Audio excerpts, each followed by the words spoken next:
नमस्कार दोस्तों, स्वागत है आपका आपके अपने ही YouTube चैनल लक्ष्य क्लासेस पर।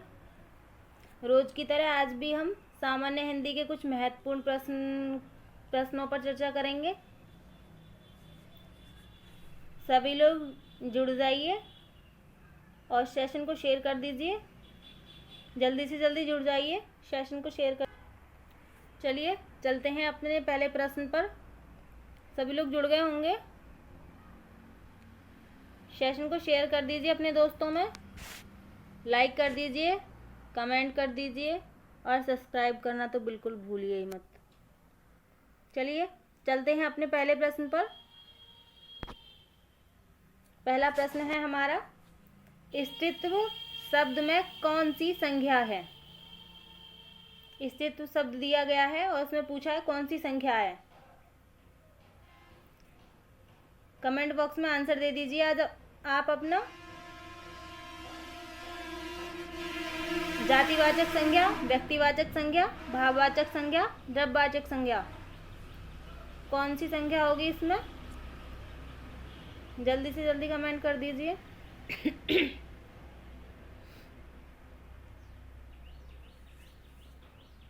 चलिए आंसर ले लेते हैं। आंसर होगा इसका जातिवाचक संज्ञा।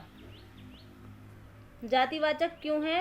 क्योंकि स्त्रीत्व शब्द बोल रहा है, वो मतलब पूरी स्त्री जाति के बारे में बात कर रहा है। ठीक है, चलिए चलते हैं अपने अगले प्रश्न पर। आंसू का बहुवचन क्या होगा? आंसू शब्द है ये और पूछ रहा है कि इसका बहुवचन क्या होगा। कमेंट बॉक्स में आंसर दे दीजिए। आंसू, आंसुएं, आंसुओं या इनमें से कोई नहीं। चलिए जल्दी से कमेंट कर दीजिए, सेशन को शेयर कर दीजिए।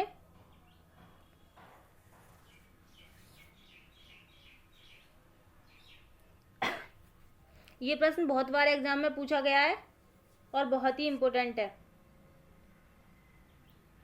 चलिए आंसर ले लेते हैं। आंसर क्या होगा इसका? आंसुओं। आंसू का बहुवचन क्या होगा? आंसुओं।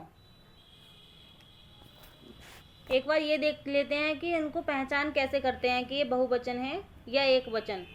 आंसुओं को हम बोलते कैसे हैं? इसको यदि हमें किसी भी शब्द को ये देखना हो कि ये बहुवचन है या एक वचन है, तो हम क्या करेंगे? उस शब्द को मतलब अनुवाद में बना लेंगे। कैसे बनाएंगे अनुवाद में? वो आंसुओं।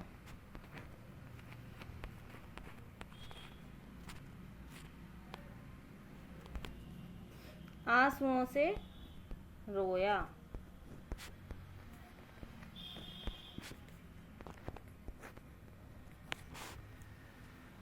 तो ये क्या हो गया? इसका बहुवचन हो गया।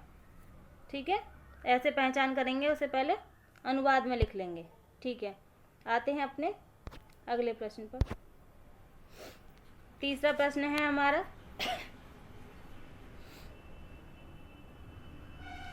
निम्नलिखित शब्दों में से एक शब्द पुल्लिंग है, उसे बताइए।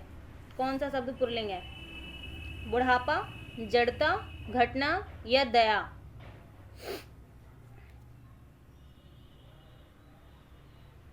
कमेंट बॉक्स में आंसर दे दीजिए जल्दी से अपने अपने।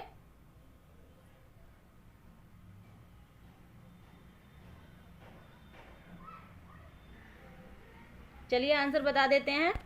आंसर क्या होगा इसका? बुढ़ापा।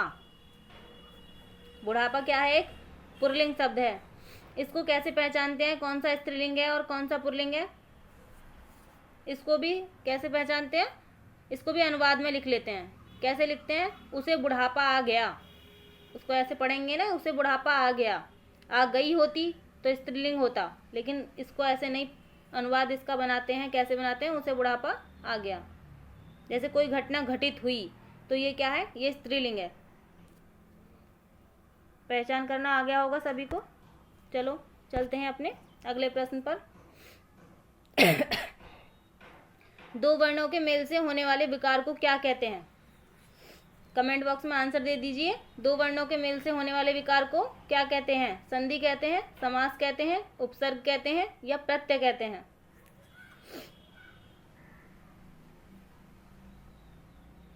चलिए कमेंट बॉक्स में आंसर दे दीजिए अपने अपने। बहुत ही आसान प्रश्न है ये, लेकिन पूछा जाता है एग्जाम में।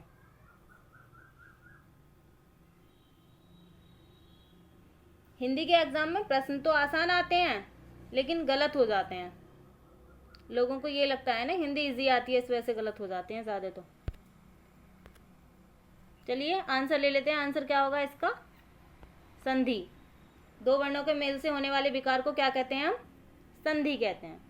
चलिए अगले प्रश्न पर चलते हैं। दयानंद में प्रयुक्त संधि का नाम क्या है? दयानंद शब्द में कौन सी संधि है? गुण संधि है, दीर्घ संधि है, व्यंजन संधि है या यण संधि है? कमेंट बॉक्स में अपने अपने आंसर दे दीजिए, शेयर कर दीजिए। अपने दोस्तों में शेयर नहीं करते हैं आप लोग।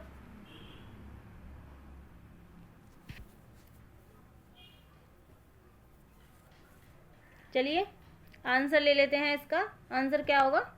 दीर्घ संधि होगा आंसर, बी, दीर्घ संधि। चलिए अगले प्रश्न पर आते हैं। संधि कितने प्रकार की होती हैं? संधि के प्रकार पूछे हैं, जल्दी से कमेंट बॉक्स में आंसर दे दीजिए। मैं आशा करती हूँ इस प्रश्न का आंसर तो सभी बच्चे दे देंगे और सबका सही होगा। चलिए जल्दी से कमेंट बॉक्स में आंसर दे दीजिए। संधि के प्रकार 1 2 3 4। बहुत अच्छे। इस प्रश्न का आंसर लगभग सभी का सही है। आंसर बता देते हैं। आंसर होगा 3। चलिए चलते हैं अपने अगले प्रश्न पर। किस शब्द में आवा प्रत्यय नहीं है? शब्द ऐसा ढूंढना है हमें जिसमें आवा प्रत्यय ना हो। ऑप्शन दिए हुए हैं हमारे, दिखावा, चढ़ावा, लावा और बुलावा। कमेंट बॉक्स में आंसर दे दीजिए जल्दी से सभी।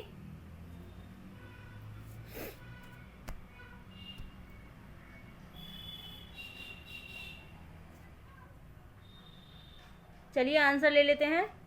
आंसर क्या होगा इसका? देखो दिखावा शब्द है, इसमें भी आवा प्रत्यय लगा हुआ है। चढ़ावा शब्द है, इसमें भी आवा प्रत्यय लगा हुआ है। बुलावा शब्द है, इसमें भी आवा प्रत्यय लगा हुआ है। लेकिन लावा शब्द ऐसा है इसमें आवा प्रत्यय नहीं लगा हुआ है। यदि इसमें आवा प्रत्यय को अलग कर दिया जाए तो इसे कोई शब्द नहीं बनता। ठीक है, आगे चलते हैं। चिरायु शब्द में प्रयुक्त उपसर्ग है। उपसर्ग बताना है इसमें कौन सा है? ची, चिर, यू या आयु?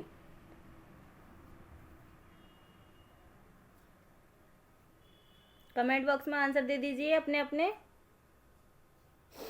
सेशन को लाइक भी कर दिया करो भाई, बार बार बोलना ना पड़े।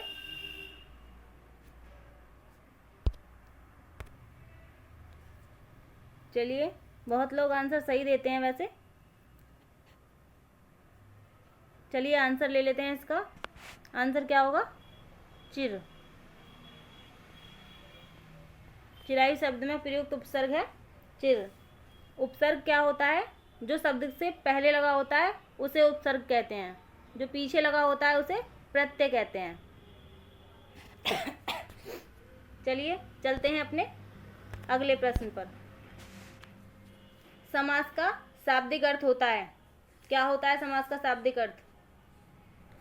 कमेंट बॉक्स में आंसर दे दीजिए।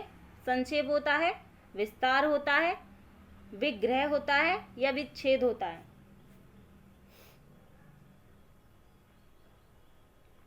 बहुत ही आसान प्रश्न है और इस प्रश्न का आंसर सबको ही पता होगा। जल्दी से कमेंट बॉक्स में आंसर टाइप कर दीजिए।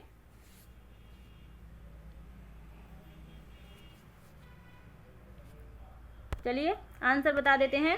आंसर क्या होगा? संक्षेप। समास का मतलब क्या होता है?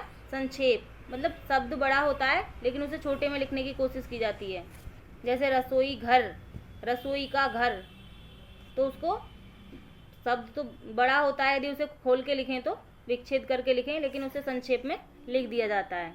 जैसे गौशाला, गौ के लिए शाला।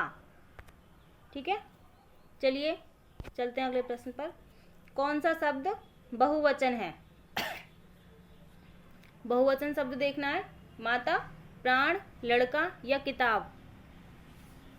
कमेंट बॉक्स में आंसर दे दीजिए अपना अपना।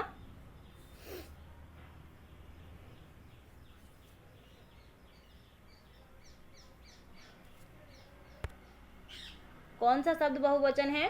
कमेंट बॉक्स में आंसर दे दीजिए अपना अपना। चलिए आंसर ले लेते हैं। आंसर क्या होगा इसका? प्राण। प्राण एक ऐसा शब्द है जो हमेशा बहुवचन में बोला जाता है और प्रयोग भी किया जाता है। अब पहचानेंगे कैसे हम कि ये एक वचन का है या बहुवचन का है? तो हम इसे अनुवाद में देख लेंगे बना के। कैसे बनाएंगे इसको? प्राण निकल गए। हमेशा कभी ये नहीं कहते हैं ना हम प्राण निकल गया, प्राण निकल गए बोलते हैं। बहुवचन में इसका बनाते हैं हम अनुवाद, इसलिए इसे बहुवचन में आता है। अगला प्रश्न है हमारा मरकट का पर्यायवाची शब्द है। मरकट का पर्यायवाची शब्द कौन सा है इनमें? पानी, पुत्र, बंदर या मित्र। कमेंट बॉक्स में आंसर दे दीजिए। मरकट का पर्यायवाची क्या है?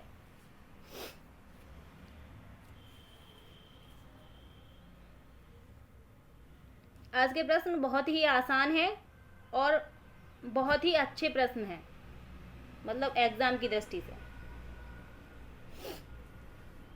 आंसर, चलिए आंसर ले लेते हैं। आंसर क्या होगा? मरकट किसका पर्यायवाची है? बंदर का। ठीक है, बंदर का पर्यायवाची है भाई मरकट। चलो चलते हैं अपने अगले प्रश्न पर। व्याकरण की दृष्टि से प्रेम शब्द क्या है? भाववाचक संज्ञा है, विशेषण है, क्रिया है या अव्यय है? कमेंट बॉक्स में आंसर दे दीजिए।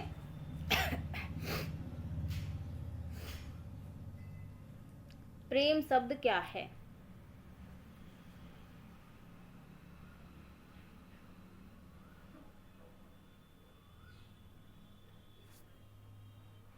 चलिए, इस शब्द का आंसर सबका सही आना चाहिए और लगभग सबका सही भी है।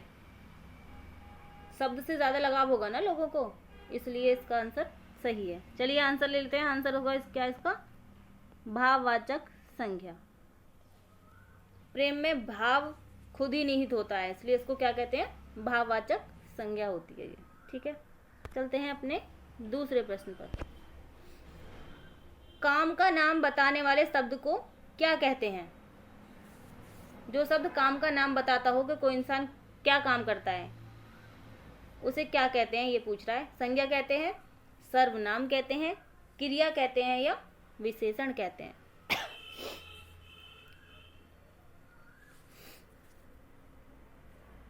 कमेंट बॉक्स में आंसर दीजिए सभी अपने अपने। सेशन को भाई लाइक शेयर कर दीजिए, कम से कम अपने दोस्तों में तो कर दिया करो। चलिए आंसर ले लेते हैं। आंसर क्या होगा इसका?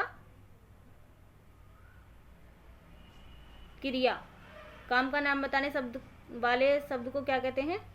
क्रिया कहते हैं। चलिए चलते हैं अपने अगले प्रश्न पर। वकील किस भाषा का शब्द है? प्रश्न है हमारा, वकील किस भाषा का शब्द है? कमेंट बॉक्स में आंसर दे दीजिए। ऑप्शन है हमारे फारसी, अरबी, तुर्की या पुर्तगाली। कमेंट बॉक्स में सभी आंसर दे दें। वकील किस भाषा का शब्द है?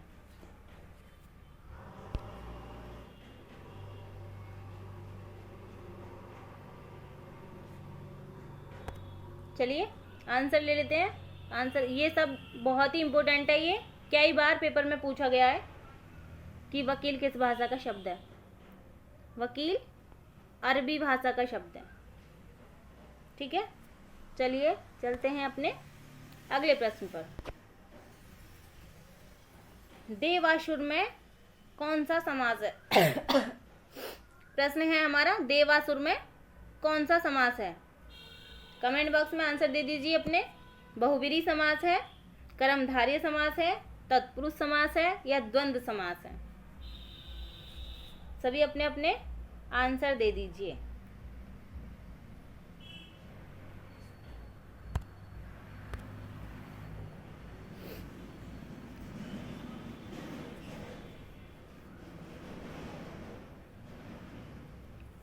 चलिए आंसर बता देते हैं। आंसर होगा इसका द्वंद्व समास। अब ये मत सोचना द्वंद्व समास क्यों होगा, चलो बता देती हूँ थोड़ा सा। देवासुर का यदि हम विच्छेद करेंगे तो कैसे करेंगे? देव और असुर, ठीक है। अब इसमें कौन सा हुआ? द्वंद्व समास हुआ, क्योंकि देव और असुर में तो हमेशा द्वंद्व ही होता रहता है, मतलब एक दूसरे के विपरीत है। ये द्वंद्व समास में एक दूसरे का विपरीत होता है ना, तो इसलिए इसमें द्वंद्व समास होगा। चलिए चलते हैं अपने अगले प्रश्न पर। जिस समास के दोनों पद अप्रधान होते हैं वहां पर कौन सा समास होता है?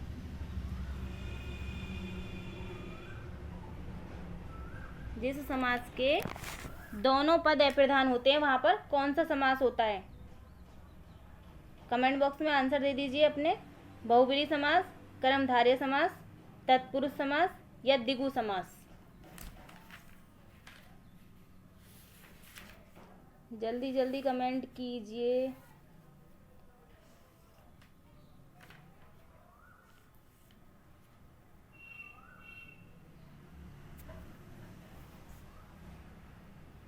चलिए आंसर ले लेते हैं। आंसर क्या होगा इसका? बहुब्रीहि समास। चलिए आते हैं अपने अगले प्रश्न पर। आशीर्वाद का सही संधि विच्छेद क्या है? आशीर्वाद शब्द लिखा हुआ है और पूछा है कि संधि विच्छेद क्या होगा इसका सही। कमेंट बॉक्स में अपने आंसर दे दीजिए।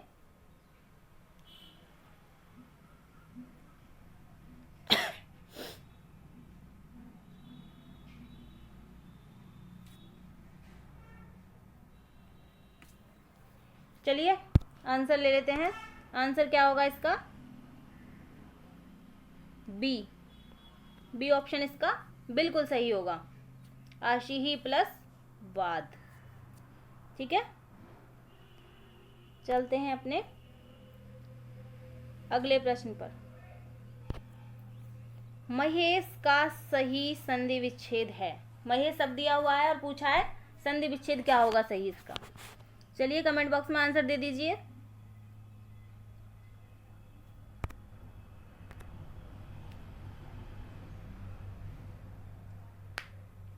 बहुत अच्छे। चलिए आंसर ले लेते हैं। आंसर क्या होगा इसका? महा प्लस ईस। दूसरा आंसर होगा महा प्लस ईस महेश, ठीक है। चलिए चलते हैं अपने अगले प्रश्न पर। कौन सा शब्द देशज नहीं है?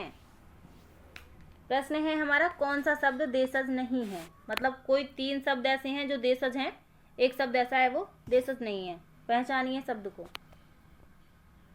ढिबरी, पगड़ी, डोर और पुष्कर, इन शब्दों में कौन सा शब्द ऐसा है जो देशज नहीं है?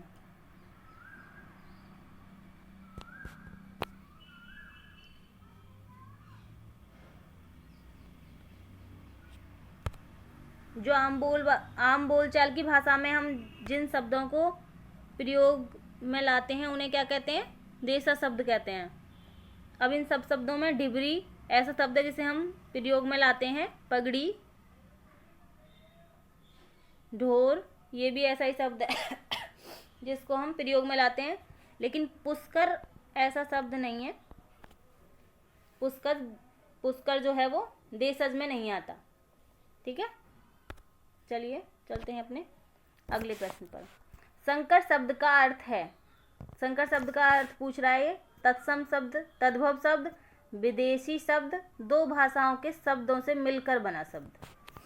ये प्रश्न आज का हमारा अंतिम प्रश्न है और बहुत ही अच्छा प्रश्न है। चलिए कमेंट बॉक्स में आंसर दे दीजिए। इस प्रश्न का आंसर सभी का सही होना चाहिए।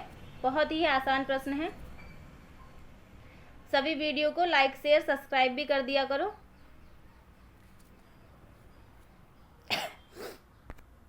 चलिए अपने अंतिम प्रश्न का आंसर ले लेते हैं। बहुत अच्छे, सभी का आंसर लगभग सही है। आंसर क्या होगा इसका? दो भाषाओं के शब्दों से मिलकर बना शब्द, उसे क्या कहते हैं? संकर शब्द कहते हैं, जो दो भाषाओं के मेल से बनता है। ठीक है,